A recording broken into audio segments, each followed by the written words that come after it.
안녕하세요. 뽀얀거탑의 아나운서 류일합니다. 여러분 한 주 동안 잘 지내셨죠?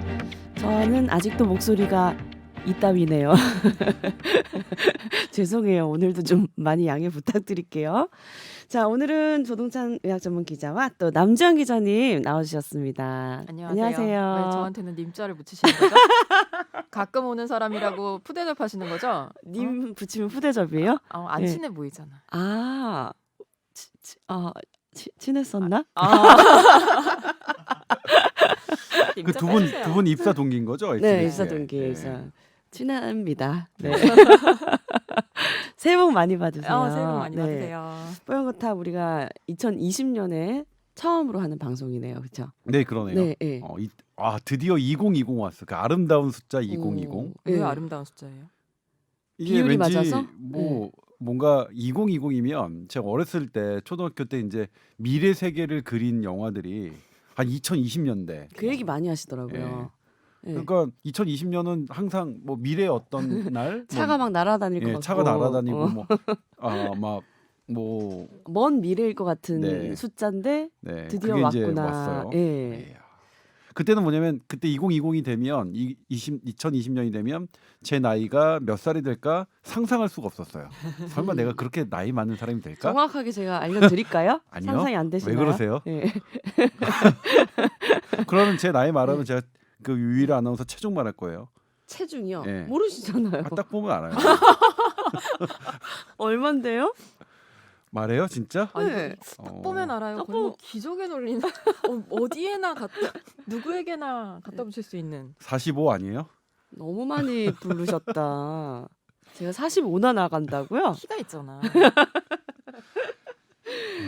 자, 들으시는 분이 욕할 거예요. 그렇죠? 네. 새해부터 좋네요. 참 덕담이 오고 가고 아주 아름답네요. 자, 그래서 우리 SBS 골룸에서 작년 2019년을 통계를 내보는 2019 골룸 어워즈 설문조사를 실시했다고 합니다. 그랬는데 이제 다양한 이제 항목들이 있었는데 저희 이름이 살짝씩 언급된 있더라고요. 네, 이 웬일이에요? 골룸 어워즈가 저도 몰랐는데 이제 여기 이제 진행하는 여러 골라듣는 뉴스룸의 이제 최종 의견, 그다음에 최경사, 그다음에 커튼콜, 쑥덕, 뭐 음. 그다음에 이것머니. 이런 프로그램들이 있는데 네. 이 전체 진행자들 중에서 어떤 사람이 베스트냐, 기자 중에서 누가 제일 낫고 게스트 중엔 누가 제일 낫고 MC 중엔 누가 제일 낫냐라는 걸 이제 물어봤었나 봐요. 근데 네. 총 127명이 대답해 주셨고 와. 그것에 대한 순위가 매겨졌는데 만약 제가 이걸 알았다면 가족 동원했죠. 그렇죠. 친인척 동원했죠. 우리한테 이거 한다고 말을 안 해주세요. 응답자 수가 너무 적은 거 아니에요? 그러니까 이런 걸 127명이면 알았다면 이거 누가 주최한 건지 1위가 누구라고? 기자 1위? 자, 베스트 기자상 1위가 1위는 권혜리 기자님입니다. 그러니까 이거는 권혜리 문제가 있는 기자도 통계예요. 저희 입사 자체가. 동기거든요. 그렇죠. 예. 세상에 언니 친하시나요, 권혜리 기자랑? 제가 더 친해요, 권혜리 기자가 더 친해요. 두 분이 얼마나 친한지 몰라서 제가 응답하기가 참 어렵네요. 아니 그게 아니라 네. 남정 기자가 권혜리 기자랑 더 친한지 아니면 나랑 류일아 친한지 아나운서랑 더 물어본 친한지 거야. 그걸 물는 거였어요. 제 질문이 그렇게 이해가 잘 안 아니 됐나요? 질문을 제대로 했는데 이번에는 남 기자가 이해력이 떨어진 거야. 그러게요. 제가 좀 부족하네요. 아니면 답변을 하기 애매해서 이렇게 모르는 척한 건가? 예, 그렇죠. 그럴 예. 수도 있어요. 답변을 애매하니까 예. 그렇게 넘겨버린 걸 수도 있겠네요. 아무튼 와, 권혜리 기자 인기 많으신데요? 이 친인척을 네. 동원했겠죠. 그런가 권혜리 봐. 기자는 이거 사내 파헤쳐 취재가 봐야겠어. 사내 정보력이 빠르거든요. 이 친구는 네. 이 인간이라고 할 뻔했어. 권혜리 기자는 사내에서 어떤 일이 벌어지고 있는지, 네. 어떤 조짐이 보이는지 음. 남들보다 반발짝 앞서서 이런 정보를 한 받아들여요. 발짝도 아니고 반발짝이죠. 왜냐면 한 발짝이면 이 반발짝 너무 빠른 게 멀어. 왜냐면 한 발짝이면 사람이 방심을 하게 돼. 한 발짝 빠르면 내가 한참 앞서 있다고 해서 즉각 행동을 안 해요. 예. 근데 반발짝이 빨라야 바로 행동을 하거든. 뒤에 엄청난 칭찬인 건가요? 그러니까 사내 반발짝과 취재에 한 있어서는 발짝의 차이. 사내 네. 취재에 있어서는 얘 반발짝이 빨라서 바로 행동에 들어갔을 테고 가족 동원하면 뭐 친구들 하면 네. 한 100명쯤 있잖아요. 네. 그러니까 어떡하죠? 이거 다시 하자 그럴까요? 다시 해야죠. 하지만 다시 할 이유가 딱히 없어 보이는 게 우리 조동찬 기자님이 베스트 기자상에서 2위와 한 표 차이로 3위를 획득하셨습니다. 선배 축하드립니다. 알고 동원하셨네. 근데 선배는 37표나 나오셨어요. 반발짝은 아니고 한 4분의 아. 1발짝 정도 빨랐던 걸로. 예. 아무튼 뭐 감사드립니다. 제가 미리 알았더라면 예. 정말 충분히 1위 할 수 있는 숫자가 되더라고요. 음. 권혜리 기자가 60 몇 표인가요? 54표입니다. 54표면 내 친구들 동원하고 54표. 네. 우리 가족 동원했으면 그리고 우리 어머니 친구들이 얼마나 많은데 성당 분들 예? 조동찬 네. 선배 어머님 친구분들 사연 좀 보내주세요. 근데 우리 이제 골룸에 출연하는 기자님이 한 10명 보다 조금 더 많으신 것 같은데 그중에 3위를 차지했다는 거 굉장히 높은 수치인 것 같아요. 2위는 누구예요? 2위는 이정찬. 이정찬 기자님입니다. 아. 예. 저도 잘 모르겠네요. 이정찬 기자님 누구신지. 스포츠부 네. 아. 스포츠 취재부 기자입니다. 네. 선배 어쨌든 굉장히 높은 득표를 하셨어요. 조동찬 기자님에게 투표해주신 분들 모두 감사드립니다. 제 네. 솔직한 기분을 말씀드리면 네. 3위 이렇게 해주셔서 정말 기쁘고 감사드리는데 1위가 권혜리라서 기분이 나빠요. 그건 기분이 나빠. 제가 꼭 전달해 드릴게요. 네. 아 정말. 자 그리고 베스트 MC상이 있더라고요. 그 얘기는 제가 MC니까 그렇죠. 제가 후보가 될 수 있다. 뭐 이런 얘기인데 저는 한 표도 안 나올 줄 알았는데 생각보다 높아서 깜짝 놀랐어요. 그러니까요. 예. 4위죠. 지금 베스트 MC의 4위. 몇 표? 23표나 나왔어요. 오. 그러니까 와. MC들이 보통 이제 기자인 경우가 많은데 아나운서 중에는 제가 1등이에요. 축하드립니다. 그러네요. 대단한 아나운서 중 거죠? 1등이네. 네. 우리 이렇게 그- 인기가 많은 아나운서입니다, 제가. 그렇죠. 네. 그러니까 거기 아나운서 진행하시는 박찬민 아나운서 있고 네. 김선재 아나운서도 네. 진행위원회. 김선재는 뭐 올라오지도 않았고 박차민 아나운서 저랑 10표 이상이나 차이가 아, 나네요. 김선재 네. 아나운서는 MC가 아니죠? 아 MC가 아닌가 보다. MC가 MC였으면 아닐 것 선재가 될 뻔했네. 그런 거였구나. 자 어쨌든 썩 나쁘지 않은 결과를 보면서 그렇죠. 오늘 아, 기분 이 좋게 정도면 시작할 모른 수 척 있는데 모른 척 당한 것 치고는 선방했다. 예. 조금 그런 아쉬운 부분이 베스트 케미상이라는 게 있었는데요. 저희가 케미가 좋다고 저희는 자부하고 있었는데 4위밖에 안 돼요. 아, 예. 예. 분발하세요. 그러니까 이제 그 베스트 케미가 1위가 김범주 적이었나요? 네. 김범주와 손승욱 선배였나? 베스트 케미상. 김선재 아나운서랑 정현 아 그쪽은 제가 잘은 모르겠는데 김범주 기자 거를 가끔 들어보면 네. 옆에 사람이 뭘 얘기할 때마다 조근조근 씹더라고요 김범주가. 그게 케미가 좋은 건가요? 그러니까 그게 네. 케미가 좋은 건지는 앞으로 잘 우리 서로 모르겠으나 끼로 해요 그러면. 아니 근데 그들은 내가 봐도 서로가 서로를 씹을 게 많아. 아, 그 단점들이 많은 사람들이니까 네. 그게 가능해. 근데 우리는 사실 그렇진 않잖아요. 그렇죠. 씹을 게 뭐가 있어. 네. 근데 씹는다고 씹었지만 남들이 듣기엔 다 장점이야. 칭찬이고. 뭐 제가 제 자랑을 한 적이 있나요? 제 걸 있는 그대로 얘기하면 남들이 보기엔 자랑으로 여긴단 말이에요. 그렇죠? 뭐라고? 못 들었어 지금 다시 한번 말씀해. 빨리 본론으로 들어가야 될 것 같아요. 너무 길어졌어. 네, 그렇습니다. 그래서 저희 이름에 투표를 해주신 모든 분들께 정말 감사하다는 감사드립니다. 말씀을 네. 꼭 드리고 싶네요. 예. 자, 그래서 오늘은 사연을 좀 소개를 해드릴까 하는데 하나가 딱 또 올라와서 무조건 이거 소개를 해드려야 될 것 같아요. 예. 자, 안녕하세요. 뽀얀거탑 애청자입니다. 우선 류일아 아나운서님, 조동찬 기자님 방송 이끌어주고 진행해 주셔서 감사드리고요. 임채선 원장님, 신현 교수님, 남주현 기자님 등 여러 전문가분들도 감사드립니다. 자, 최근에 사연이 없다면서 사연을 보내달라는 방송 내용은 들었지만 지난주에 뽀탑 방송을 청취하다가 류일아 아나운서님의 개인적인 의료 사연을 듣고 아이고 사연이 정말 없긴 없구나 하면서 나라도 사연을 보내야겠다 싶어서 이렇게 사연을 보내주셨다고 하네요. 네, 감사합니다. 그만큼 절박했습니다. 너무 감사드리고요. 자, 그래서 2주 전에 퇴근 후에 적당한 양의 술과 고기를 먹고 12시쯤 집에 들어가서 잠이 들었는데 새벽 5시쯤에 배가 아파서 깨서 화장실을 가셨대요. 그래서 변을 보던 중에 평소보다 배가 좀 더 많이 아파서 고생을 하다가 변이 나오는 순간 한 2, 3초 정도 정신을 잃고 화장실에서 쓰러지셨다고 합니다. 자, 그런데 이게 쓰러진 게 처음이 아니라고 하는데요. 99년에 고등학교 때 학교 등교 후에 아침에 화장실 가다가 복도에서 쓰러진 적이 있고 또 2010년쯤에도 아침에 화장실 가다가 쓰러진 적이 있었는데 이번처럼 변을 보다가 쓰러진 적은 처음이라서 사연을 보냅니다.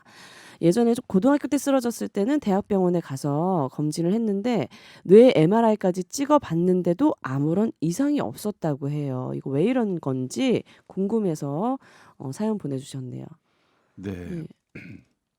일단 왜 그러는지에 대한 어떤 답변을 드리기는 어려울 것 같아요. 일단 저도 드는 생각이 뭔지 잘 모르겠다. 음. 모르겠다라는 생각이 들었고 이제 하나 걱정되는 건 네. 혹시 뭐 경기하는 것, 경기하는 것이 아니길 바란다. 근데 아닐 것 같긴 해요. 뇌전증 같은 거. 그렇죠. 뇌전증. 우리 예전에는 뭐 그런 간질 뭐 이렇게 간질 이렇게 말했었죠. 얘기를 했었죠. 예, 예. 근데 이제 보통은 그런 뇌 경기 그런 그 간질성 질환의 특징은 이런 것들이 보통 30초 이상을 지속하거든요.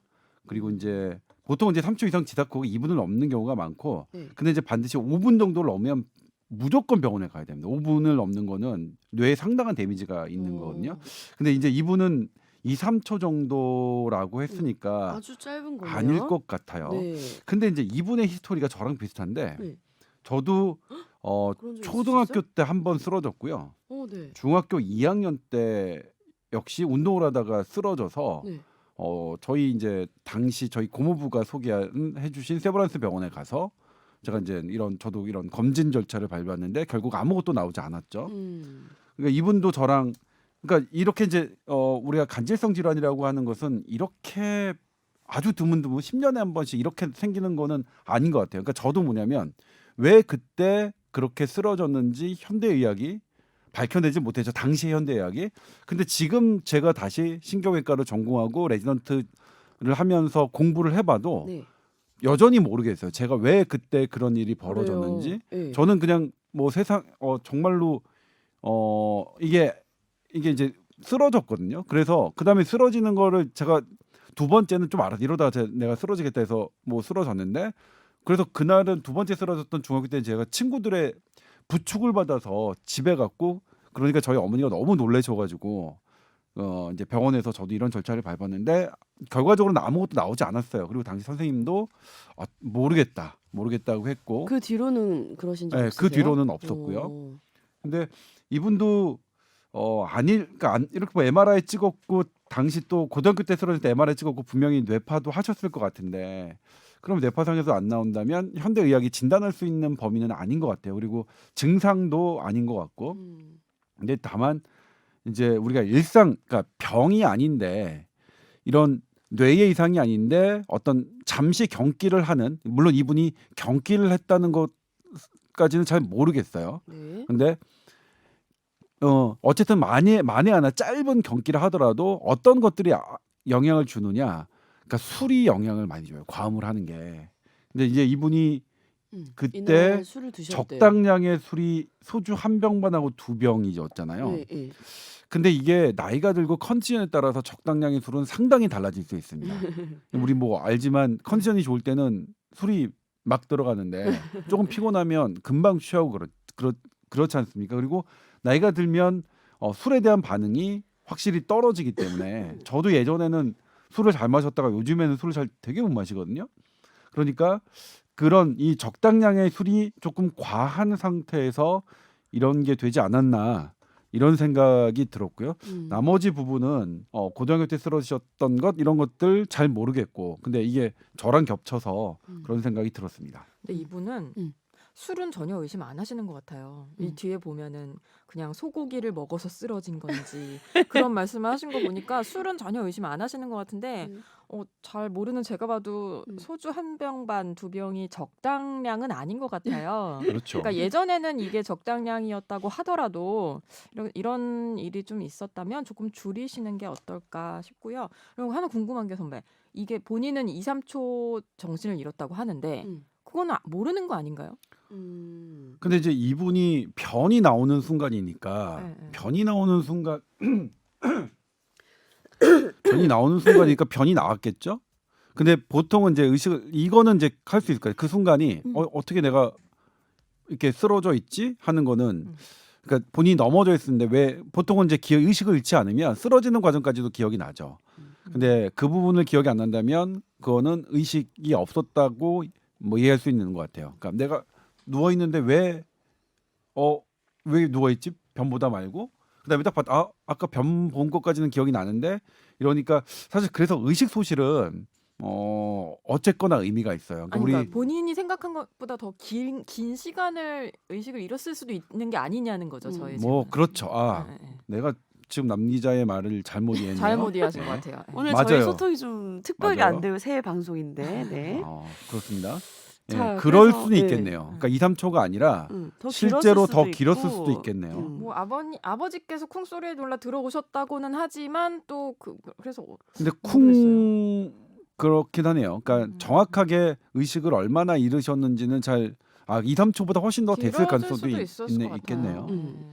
근데 아무튼 이게 이제 별 이상은 이제 이렇게 일회성으로 되는 10년마다 한 번씩 나오는 그런 거는 없어요, 거의. 네. 그러니까 진단할 수가 없어요. 그러니까 그런 거는 병이 아닐 가능성이 높고 적어도 현대의학이 찾아낼 수 있는 병은 아니라고 생각이 드는데 뭐 저는 한 가지 의심은 뭐 술이 아닐까 이렇게 생각합니다. 어쨌든 근데 의식을 잃었다는 건 어떤 의미냐면 네. 뇌가 한 번 이렇게 우리 텔레비전을 빵 때리듯이 뇌에게 그런 타격이 있다는 거예요. 그게 물리적이든 화학적이든. 그래서 블랙아웃은 의식을 잃는 거는 대단히 중요한 신경학적 증상이거든요.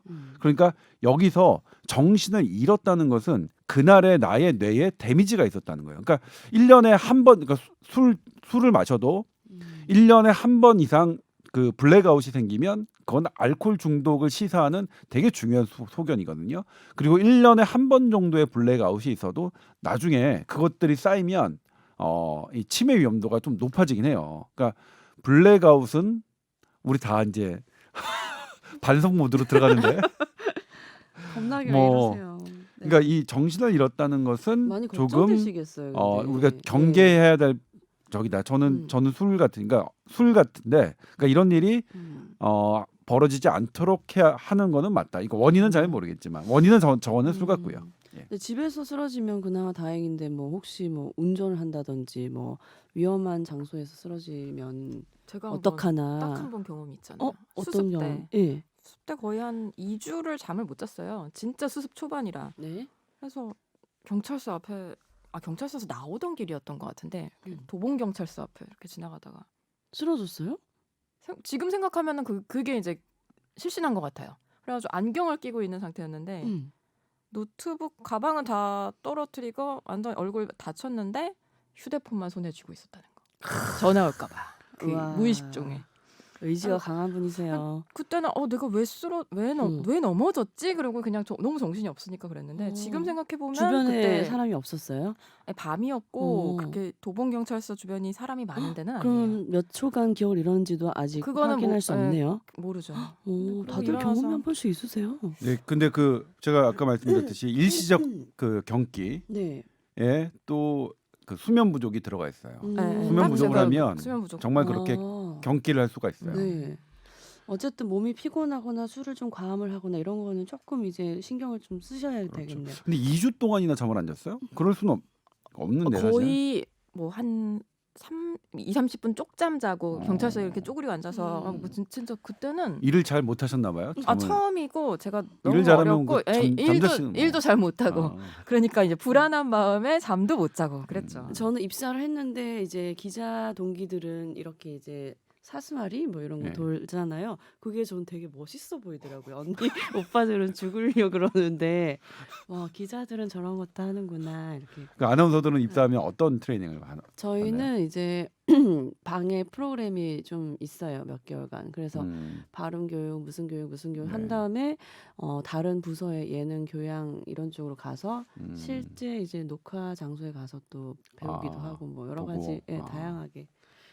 그렇군요. 저는 처음에 여기 들어왔을 때 저도 이제 사스마리를 이렇게 돌리는데 물론 이제 하리꼼이라고 하는 예. 경찰서에서 자는 그런 건 아니었고 저는 기자가 되자마자 일진 기자실에 바로 진입할 수 있었어요. 그러니까 음. 좀 몰랐어요. 근데 일진 기자실, 이진 기자실 있는지도 몰랐어요. 어. 근데 갔더니 이제 예. 그 기자들 중에서 제가 제일 연장자라서 예. 당시 이제 MBC 출입 기자와 그다음에 한국일보 출입 기자. 근데 그 한국일보 출입 기자가 걔도 이제 최근에 보니까 MBC에서 나오더라고요. 그러니까 걔도 MBC에 들어간 거죠. 근데 걔네들이 이제 저한테 형이라고 부르고 저는 걔네들 점심을 사주고 이렇게 되게 했는데 그런 생각이 들었어요. 한 10시 정도가 됐는데 아침 보고를 하고 나서 네. 여기는 좀 약간 그런 시간이 들어요. 근데 아침 10시면 병원에서는 진짜 바쁠 시간이거든요. 수술방이 막 마구마구 돌아갈 때라서 그때는 와 이렇게 기자들은 한간 시간도 있구나 이렇게 생각을 한 적이 있었어요. 당시에는. 네. 근데 이제 지금에 와서 이제 지나가 보면 어떠냐면 이제 기자가 머리가 그 쉴 시간이 없다는 거. 그러니까 항상 머리는 돌아가고 있고 뭘 해야 되는 것 때문에 그게 괴롭긴 한데 차라리 그러니까 어떤 그런 경찰에 출입해서 보고하고 뭐 하는 때는 저는 오히려 되게 조금 좋았어요. 그때는 좀 몸이 이거 이 정도의 업무 로딩이면 이거 괜찮은데? 의사에 비하면은 훨씬 좋았어요. 네, 저는 네. 그 업무 로딩 그 중간에 비는 시간 그다음에 막 아무것도 안 해도 되는 시간들이 뭐 있더라고요. 그래서 근데 그 다음에 이제 본격적으로 이제 이 업무를 배치 받고 나서는 그 다음부터 많이 좀 힘들긴 했는데 아무튼 뭐 그랬습니다. 뭐 얘기 그래서 제가 얼마 전에 제 헤어 해주는 친구가 이 뇌전증으로 길에서 쓰러졌더라고요. 네. 병원을 갔는데 이런 거는 또 딱히 치료법이 있는 건가요? 있죠. 네. 그러니까 예를 들면 뇌전증의 원인이 되는 그러니까 뇌출혈이 있거나 뇌졸중, 뇌경색이 있는 부분이 있거나 아니면 뇌종양이 있거나 그게 양성이라도 네. 그러니까 양성 종양이 뭐 팔에 나거나 어떤 다리에 나거나 하면 전혀 문제는 안 되는데 뭐 양성 종양은 보기에 껄끄럽거나 말거냐인데 뇌는 안 그렇습니다. 뇌에 양성 종양이 생기면 이게 양성이라도 일단 부피가 있으니까 뇌압을 높여요. 그다음에 이게 뇌를 자극시켜서 경기를 일으키거든요. 네. 그러니까 이런 원인들에 의해서 경기 그러니까 선천적 어렸을 때부터 하는 경기가 아니라 성인에 갑자기 생긴 경기는 반드시 살펴야 합니다. 그런 의미에서 그다음에 그런 것이 없더라도 어떤 경기의 양상이나 빈도 그러니까 예를 들면 5분 이상 뭐 지속되는 경기가 처음 찾았다. 이거는 원인이 없더라도 바로 치료가 들어가야 되는 거거든요. 네. 근데 이제 그래서 일단 경기를 했다는 것은 가볍게 넘길 게 아니라 그거는 일단 진료와 처치 치료가 필요하다고 생각하시면 될 것 같아요. 아무튼 걱정이 많이 되시겠네요. 조금 조심해 보시고 혹시 제가 보기에는 네. 걱정을 많이 하실 필요는 없고요. 그래요? 술을 조금 뭐 컨디션이 안 좋을 때는 술을 조금 자제하시는 게 네. 그리고 시간도 12시쯤 집에 들어가서 새벽 5시쯤 그랬어요. 깨서 배가 아팠다는데 배가 아픈 것도 이 그러니까 이게 조금 애매하긴 한데 어쨌든 이 배가 아픈 것도 아랫배가 아팠는지 윗배가 아팠는지는 모르겠지만 만약 아랫배가 아파서 설사를 하는 거면 이건 이제 술의 영향이 많을 테고 근데 윗배가 아팠다. 네. 그건 공복 시에 윗배가 아픈 거는 그거는 되게 의미 있는 증상이거든요. 어떤 그러니까 증상이죠? 위가 비어 있을 때 통증이 생기는 것은 그러니까 내가 어떤 기분이나 이런 걸로 아픈 게 아니라 그러니까 그 위에 어떤 염증이나 아니면 궤양이나 심하면 궤양 같은 그런 것들이 기질적인 병변이 있다는 거거든요. 그러니까 밥을 먹고 그러니까 이 먹은 상태에서 팽창할 때 아픈 배하고 네. 아주 때? 비었을 때 네. 하는 거하고 이 소화기 내과를 전공하는 선생님들이 어느 걸 더 의미 있게 두냐? 네. 공복 상태에서 아픈 걸 더 의미 있게 두거든요. 그래서 그런 부분이 있다. 물론 아랫배가 아파서 그냥 뭐 설사를 하신 것일 수도 있겠죠. 뭐 그거는 술을 많이 먹으면 누구에게나 뭐 나타나는 증상이긴 하지만 네. 자, 그래서 답변이 되셨는지 모르겠는데요. 사연 보내주셔서 감사합니다. 자, 그리고 오늘 본격 주제는 오늘 남주현 기자님도 나오셨지만 1월 2일에 남주현 기자와 조동찬 기자님이 보도를 한 기사 내용이에요. 우리나라 혈액이 부족한 상태라고 하더라고요. 네. 네. 이 기사를 어떻게 했는지 이제 우리 남정 기자가 이제 먼저 제보를 받았죠. 아니 사실 완전 처음은 선배였죠. 네. 뭐냐면 네. 제가 이제 어떤 위원회를 가는데 위원회에서 이제 국립암센터에 계신 선생님이 말씀을 하시는 거예요. 뭐라고 말씀하시냐면 국립암센터에서 수술을 진행하는데 혈액이 모자라서 수술하는 보호자들이 직접 헌혈자를 모집해서 헌혈을 확보한 다음에 수술 스케줄 잡는다라고 하는 거예요. 오. 그거 되게 쇼킹하잖아요. 그래서 네. 이게 어떻게 된 일인가 봤더니 이렇게 다른 원래 이제 헌혈자는 피도 이제 되게 애매해서 장기로 볼 수도 있거든요. 그래서 장기 기증은 사실은 매매의 위험이 있어서 절대로 누군가를 지정하거나 이렇게 할 수는 없거든요. 네. 근데 혈액도 그래서 헌혈도 누구에게 뭐 하거나 이런 건 없잖아요. 물론 이제 그건 있었죠. 헌혈 카드를 헌혈증을, 받아서 예. 헌혈증을 받아서 내가 이제 필요한 누구에게 주는 그런 것들은 있지만 그렇게 지정하는 게 없었는데 지금 너무 혈액이 부족하다 보니까 지난해 3월 지정 헌혈 제도라는 것을 새로 만들었어요. 그래서 정 피가 모자란데 급한 못 구하니까 공급해줄 혈액이 없으니까 그 아는 사람 지인들을 통해서 혈액을 확보할 수 있도록 그렇게 이제 제도화를 했는데 네. 그게 사실은 고육지책이잖아요. 혈액이 없을 때. 근데 그 네. 고육지책이 국립암센터에서 그게 쓰여지고 있다는 소식이었거든요. 충격적이죠 사실. 무슨 음. 뭔가 희귀한 혈액을 가진 환자가 아니라 네. 일반적인 암 수술 환자인데 그래야 네. 한다는 게 굉장히 사실 저희가 듣고 굉장히 놀랐거든요. 네. 네. 그랬는데 일단 조동찬 선배가 일단 현상을 조금 더 보자. 네. 암센터만의 일일 수도 있으니 좀 보자라고 하던 차에 제가 또 한두 주 뒤에 서울대병원 응급의학과 교수님을 통해서 또 비슷한 이야기를 들었어요. 네. 서울대병원 응급실에서 그런 일들이, 그러니까 서울대병원이 당장 혈액이 없는 건 아닌데 네. 이제 다른 병원에 혈액이 없어서 수혈 좀 해달라며 서울대병원으로 보낸다거나 아니면 이제 서울대병원에서 응급 처치를 끝내고 수혈만 하면서 이제 팔로업만 하면 되는 환자들을 뭐 작은 병원이나 요양병원으로 좀 보내려는데 전원 조치를 하려는데 그쪽에서 받아주질 않는다. 네. 그러다 보니까 서울대병원에 너무 나가도 될 환자들이 못 나가고 과밀화가 되고 그래서 더 중증 환자들, 응급한 환자들을 받아야 하는 서울대병원에서 그걸 못 하고 있다. 이게 이제 우리나라 제일 큰 상급 종합병원까지 이런 여파가 몰아닥치고 있으니까 심각한 거 아니냐라고 네. 제보를 주신 거예요. 그래서 저희가 어제 이제 1월 2일에 그 현장에서 벌어지고 있는 혈액 부족으로 인한 현상을 좀 보여드렸고요. 네. 간단히 좀 설명을 드리자면 작은 병원에서 장출혈 때문에 수혈을 받고 이제 그 진단을 받아야 되는 환자가 당장 수혈이 안 돼서 혈액이 없어서 수혈이 안 돼서 서울대병원으로 전원 의뢰를 하는 케이스, 뭐 그런 것들. 근데 이게 사실 그 병원에서 당장 수혈을 좀 하고서 환자들이 안정을 취한 다음에 뭐 진짜 진단을 받고 문제가 네. 있으면은 더 큰 병원으로 의뢰를 하고 뭐 그런 것들이 벌어져야 되는데 네. 그게 아니라 이제 환자를 일단 이송을 할 수밖에 없는 상황이 되는 거죠. 환자의 컨디션과는 무관하게 혈액이 없다는 이유로. 뭐 의사가 없는 것도 아니고 혈액이 없다는 이유로.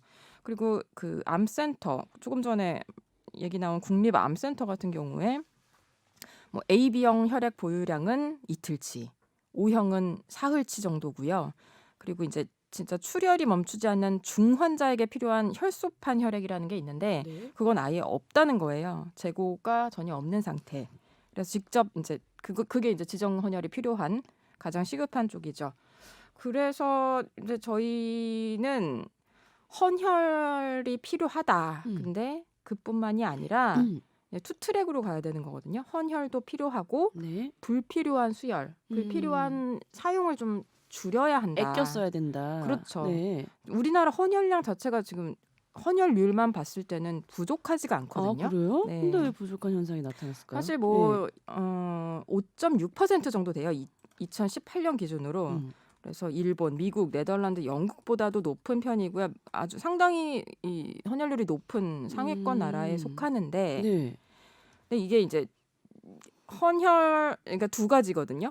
고령화로 인해서 헌혈하는 젊은 층은 줄어들고 이제 수혈이 필요한 고령 인구는 늘어나는. 네, 그것도 하나 있어서 이제 현장에선 당장 피가 없으니까 헌혈 좀 해주세요. 약간 그런 목소리가 나오긴 하는데 또 중요한 게 아까 우리 얘기한 것처럼 제대로 쓰고 있는가 그걸 좀 봐야 되거든요.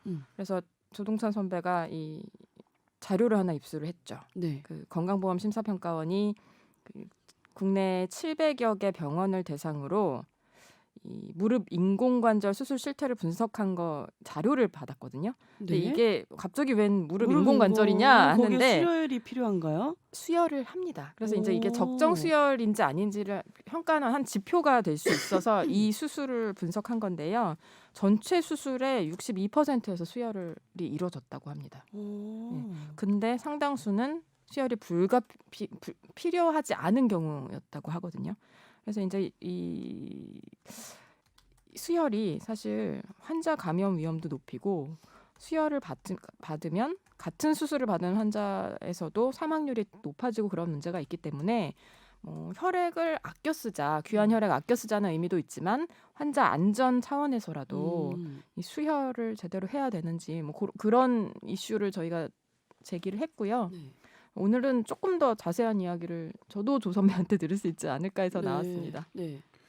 일단 이제 현장에서 지금 국립암센터 그리고 서울대병원, 그러니까 우리나라의 마지노선이라고 하는 병원에서조차 혈액이 부족해서 병원도 어떻게 할 방법을 모르겠다라고 하는 것들이 이제 저희에게 들어온 거죠. 네.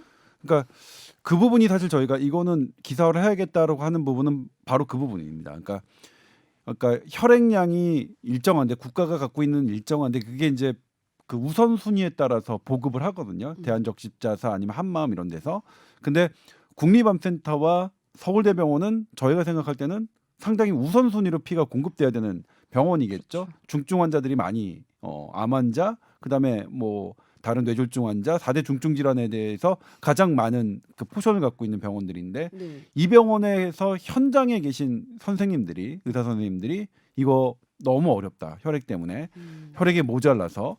그러니까 이제 그것 때문에 저희가 이제 들여다봤는데 지금 저희가 들여다봤을 때는 그분들이 아주 심각하다고 생각할 때보다는 약간 풀렸어요. 그럼에도 불구하고 여전히 모자란 상황이었는데 네. 예를 들면 이제 혈소판 혈액 저희가 화면으로 보여드렸지만 국립암센터 같은 경우에는 혈소판임을 여러 용도로 쓰이긴 합니다. 네. 근데 대표적으로 이제 여기에는 그 성분들이 그러니까 이 혈압을 유지해주고 물론 혈액 목적 어떤 특별한 목적으로 쓰이는 것들이 다양하긴 있는데 그래도 뭐냐면 이게 그러니까 계속 피를 흘리고 있어서 혈압을 유지해야 하는 사람한테 그러니까 그렇게 중증한 사람한테도 쓰여야 되거든요. 근데 이게 현재 재고량이 없었어요.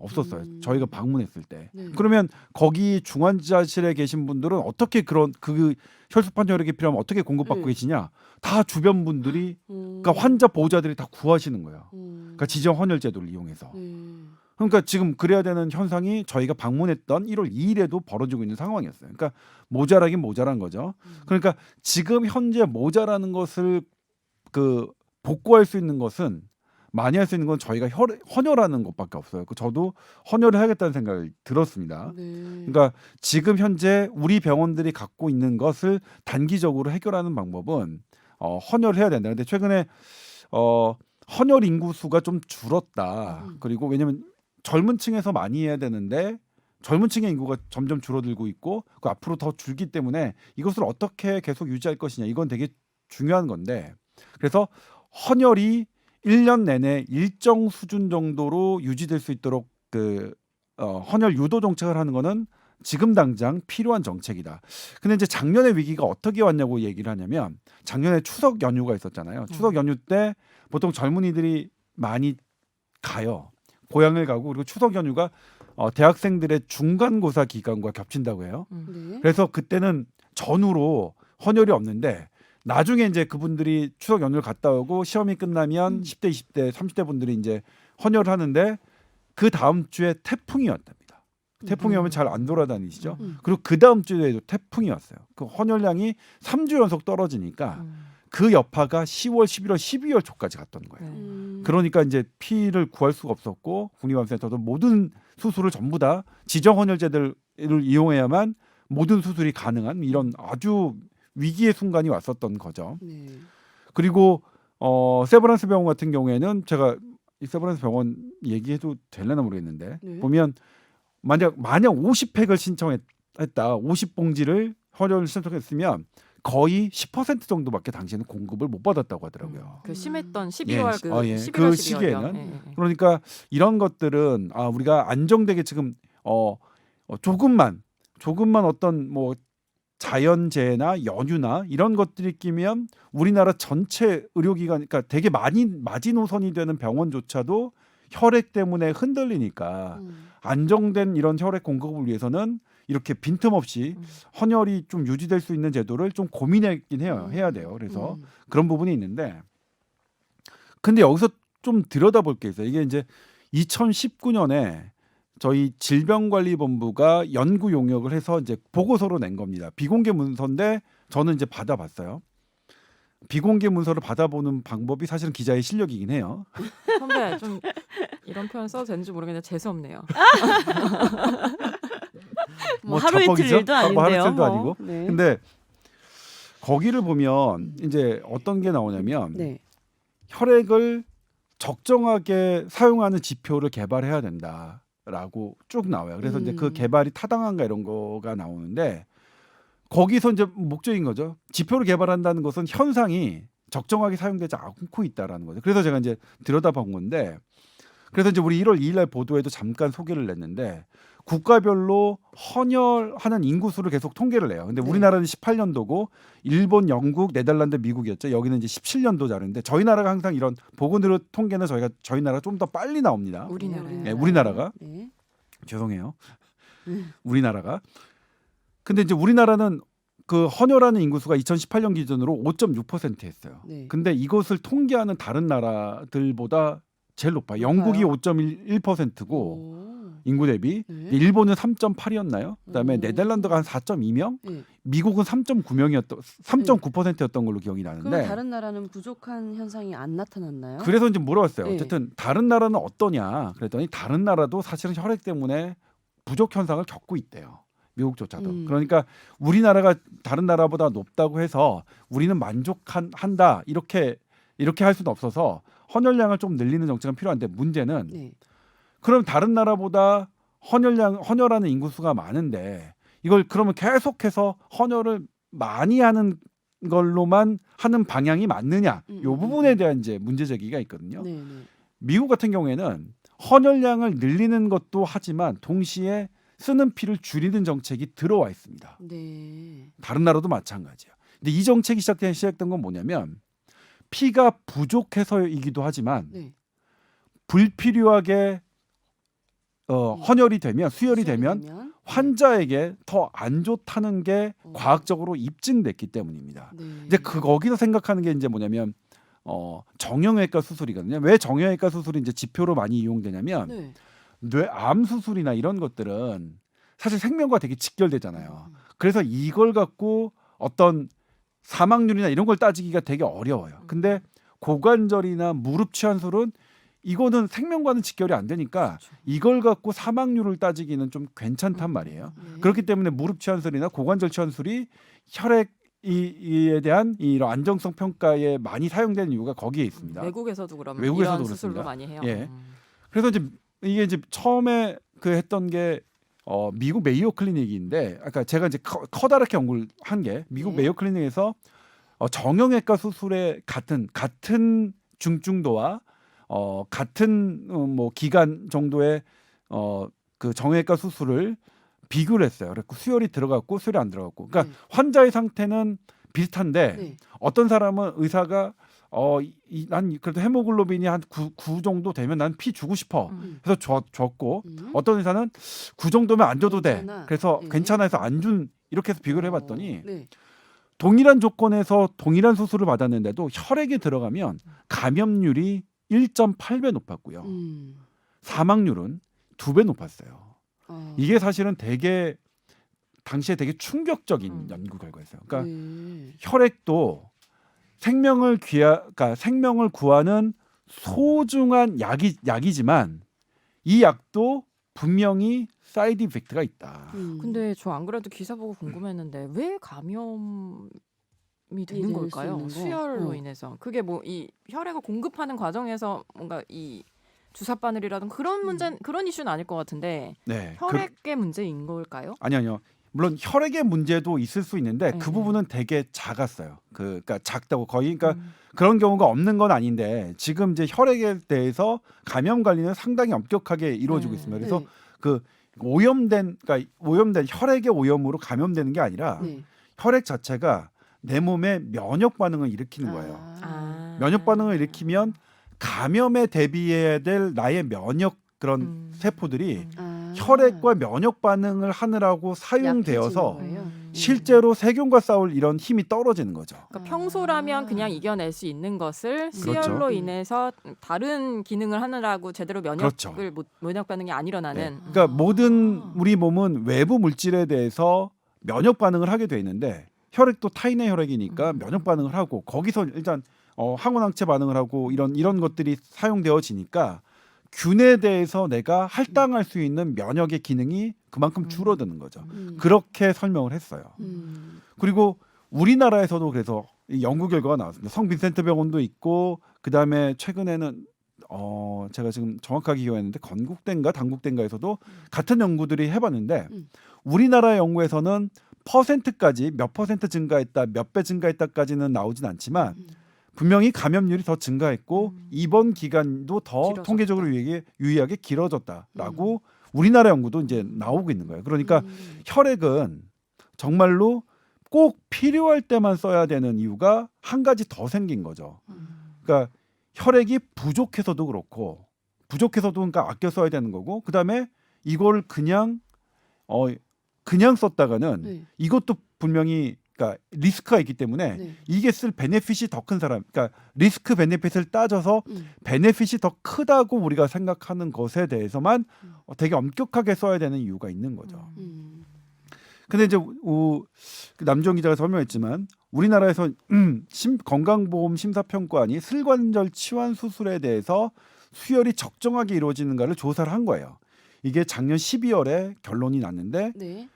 처음에는 공개를 안 하려고 했어요. 근데 뭐 여차저차해서 했더니 이제 공개를 해주셨는데 거기서 봤더니 우리나라 슬관절 수술에서 물론 샘플링 한 겁니다. 743개지. 아니 734개요.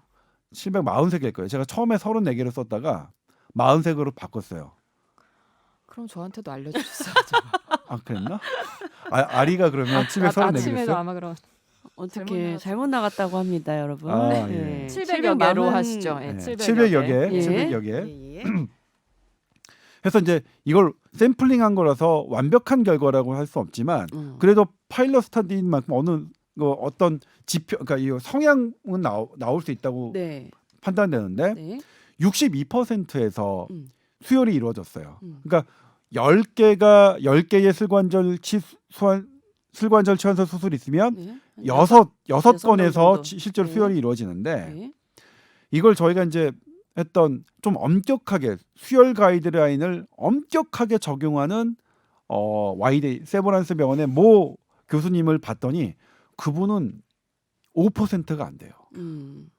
그러니까 그리고 어떤 다른 대학의 어떤 교수님은 10%가 안 돼요. 엄격하게 적용한. 그러니까 수혈 가이드라인을 엄격하게 지킨 분들은 일반적으로 10%가 안 되고 어쨌든 뭐 많이 잡아도 30% 정도인데 60%는 너무 많이 나온 거예요. 우리 예상보다.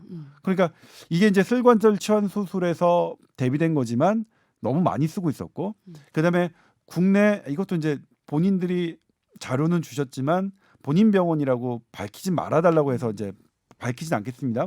빅4 병원 중에 하나입니다. 네. 빅4 병원 중에 하나인데 자체로 얼마나 수혈 가이드라인을 잘 지키면서 했는지를 조사를 했는데 16%가 거기는 16%가 가이드라인을 어겼다. 불필요하게 수혈이 이루어졌다고 보고서를 냈어요. 그러니까 거기는 혈액 그 관리위원이 있어서 그런 것들이 불필요하게 쓸 때마다 뭐 지도하고 그다음에 조언하고 이런 게 가동되는 병원인데도 불구하고 16%가 불필요하게 쓰여졌다고 하는 거니까 그런 게 가동되지 않는 병원에서는 우리나라에서 좀 더 좀 남용되는 그런 성향들이 있는 것으로 봐야 되지 않느냐. 그렇게 이제 보고 있거든요. 그래서 그 보고서는 뭐라고 결론 내렸냐면 불필요한 수혈 개선 방안이 마련돼야 된다라고 보고서가 결론을 내리고 있으니까 우리나라가 이런 문제도 좀 들여다 봐야 되는 거죠.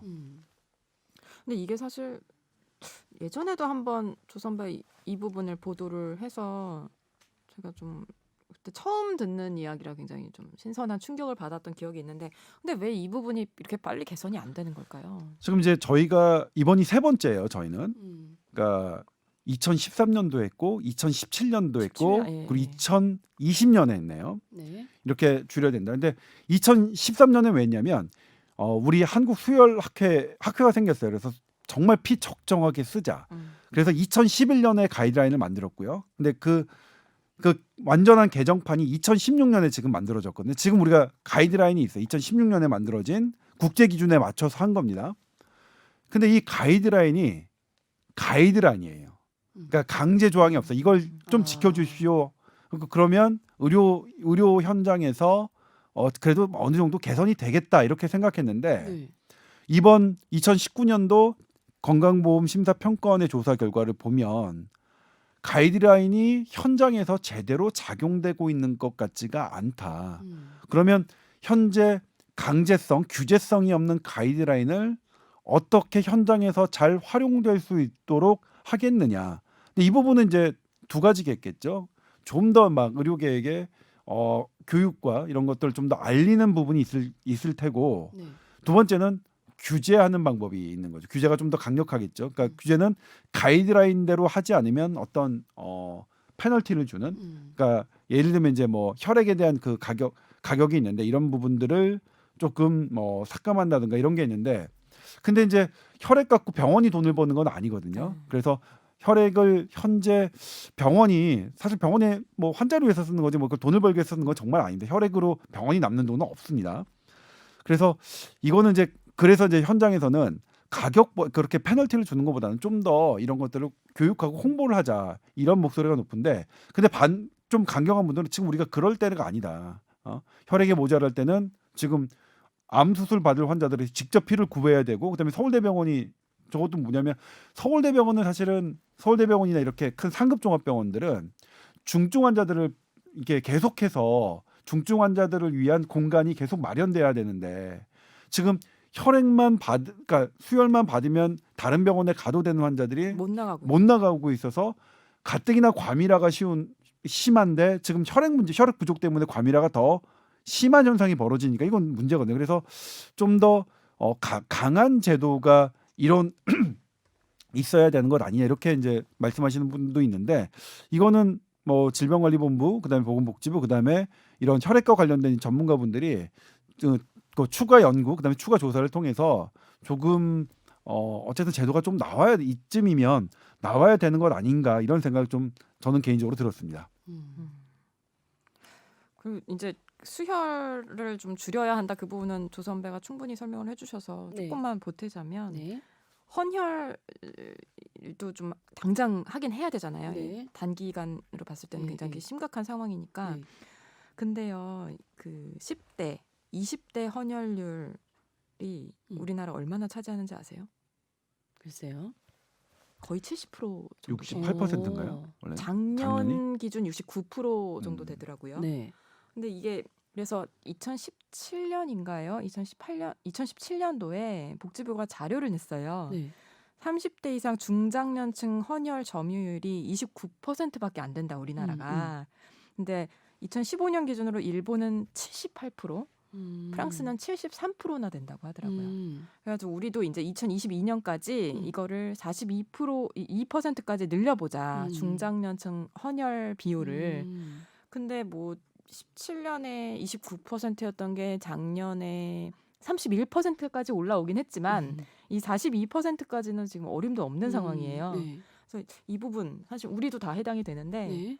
좀 당장 뭐 생명을 구하는 길이라 생각하고 헌혈을 좀 적극적으로 고려를 해야 되지 않을까. 이제 나이 많은 우리를 비롯하여 헌혈을 할 수 있는 조건이 있어요? 네, 뭐, 헌혈을 해야 하는 조건이 있습니다. 예를 들면 이제 나에게 어떤 타인에게 질병을 옮길 수 있는 병이 없어야 하고 그다음에 감염의 우려도 없어야 되거든요. 그래서 이제 지금 최근에 문제가 됐던 건 또 뭐냐면 전방 지역에 있잖아요. 거기는 말라리아가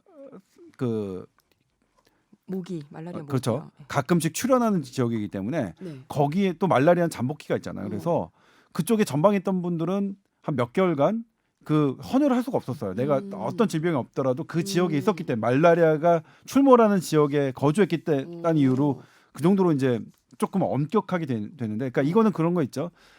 행여라도 우리가 예기치 못한 수혈의 그 부작용은 막자라는 것 때문에 이런 것들을 다 설문조사해서 네. 수혈을 그러니까 헌혈을 할 수 있는 그 저기는 엄격합니다.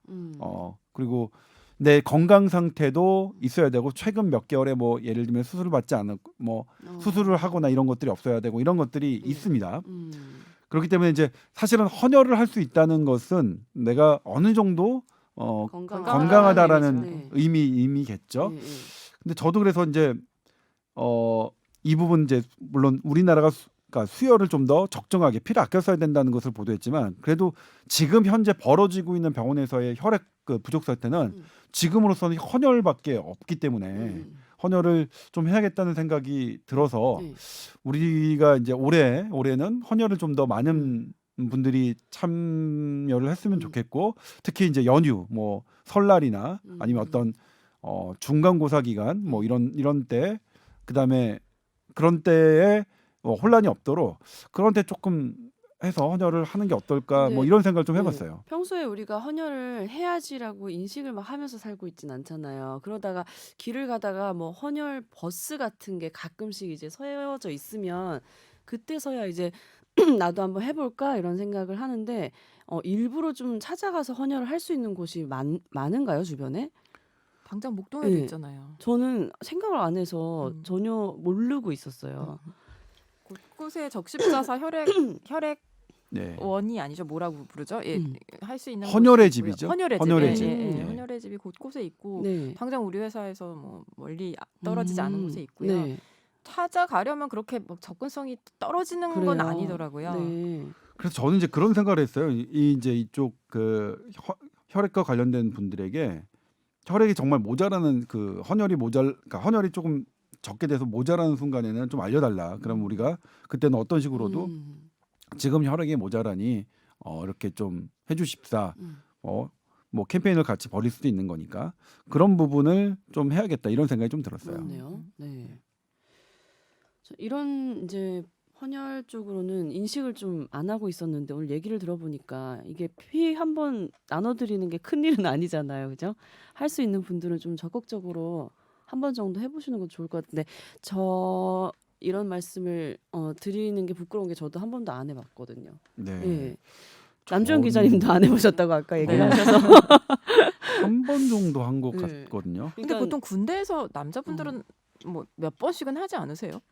저도 군대에서 한 번 한 것 같아요. 음. 훈련병 때 한 번 한 거. 그러니까 선배님 의사인데도 헌혈을 한 경험이 별로 없으시네요. 네. 네. 뭔가 그런 거 있잖아요. 의학 드라마 같은 거 보면은 음. 현장에서 혈액이 부족해서 의사들이 뭔가 의사 직접 선생님들 직접 뭐 무슨 하고 그럴 것 혈액형 같은데. 뭐야 뭐 이렇게 해서요. 수련의 시절에 네. 그런 경험. 네, 그런 적은 역시 없었어요. 드라마에서 나오는 일이군요. 그러니까 저는 뭐냐면 네. 병원에서 저희가 요구했던 혈액이 저는 부족했던 거는 없는 것 같아요. 저희는. 그러니까 저희 신경외과 수술은 출혈이 뭐 되긴 하는데, 그래도 뭐 외과 이런 뭐 간 파열이나 비장 파열처럼 뭐 몇십 팩 들어가는 뭐 그런 수술은 아니라서, 그러니까 네.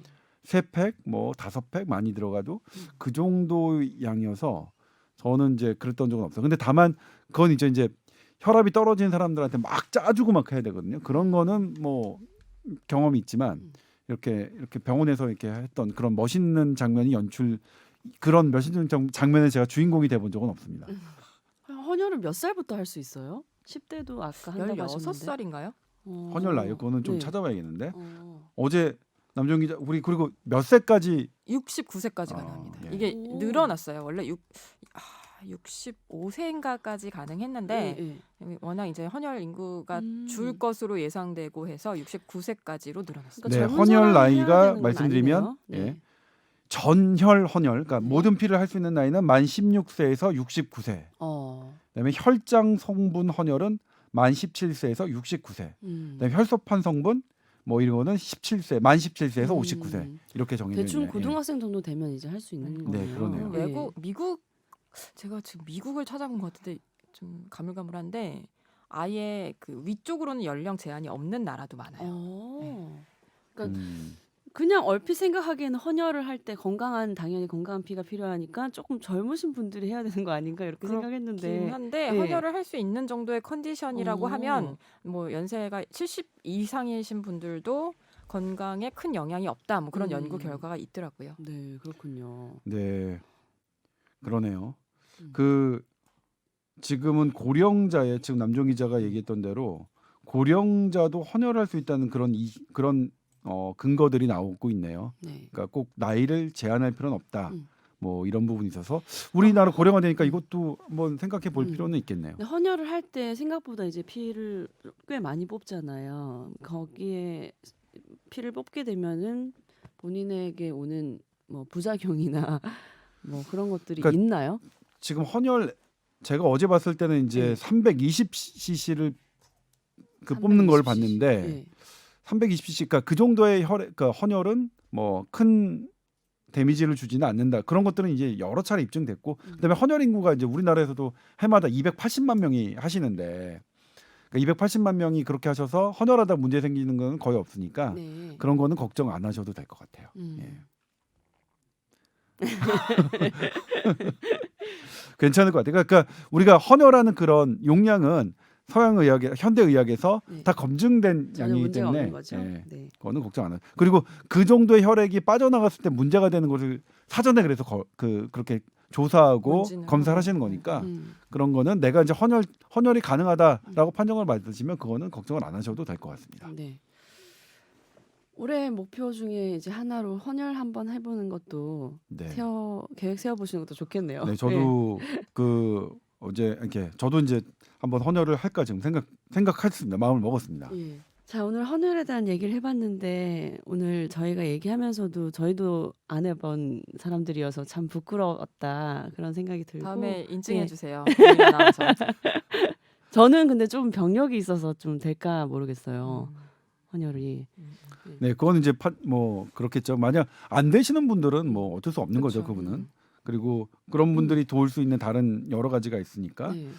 그리고 일단 저는 이런 것들을 보면서 과거에 이렇게 새롭게 무언가가 변하면 이걸 조금 과거에 그러니까 예를 들면 저는 이제 개인적으로 어떠냐면 네. 우리나라의 이 혈액 정책이 너무 그러니까 이 한쪽 헌혈. 헌혈을 장려하는 쪽으로 너무 간 거 아닌가? 그렇죠. 예. 라는 생각이 들어요. 그러니까 사실 헌혈합시다라는 것을 우리 국민들이 모르는 경우는 없잖아요. 네, 그렇죠? 예. 그래서 그런 뭐 근데 그것도 계속 유지해야겠지만 예, 예. 이렇게 반대 부분 네. 이렇게 우리가 좀 아껴 써야 되는 부분도 음. 지금은 상당히 많이 신경 써야 되는 거 아니에요? 저는 취재하면서 그런 생각이 들었습니다. 네. 의료계에서도 이렇게 불필요하게 수혈되는 부분을 조금 정비를 해가지고 좀 신경을 써서 아껴 쓰는 쪽으로 좀 가야겠네요. 네. 그런 부분들이 많이 조금 교육이 되고 알려졌으면 좋겠어요. 네. 자, 오늘 여기까지 하겠습니다. 남정 기자님 나오셔서 감사합니다. 감사합니다. 자, TOWER@sbs.co.kr로 사연 많이 보내주시고요. 여러분 새해 복 많이 받으시고 저희는 다음 주에 다시 찾아오겠습니다. 네, 새해 복 많이 받으십시오. 네, 해피 뉴 이어.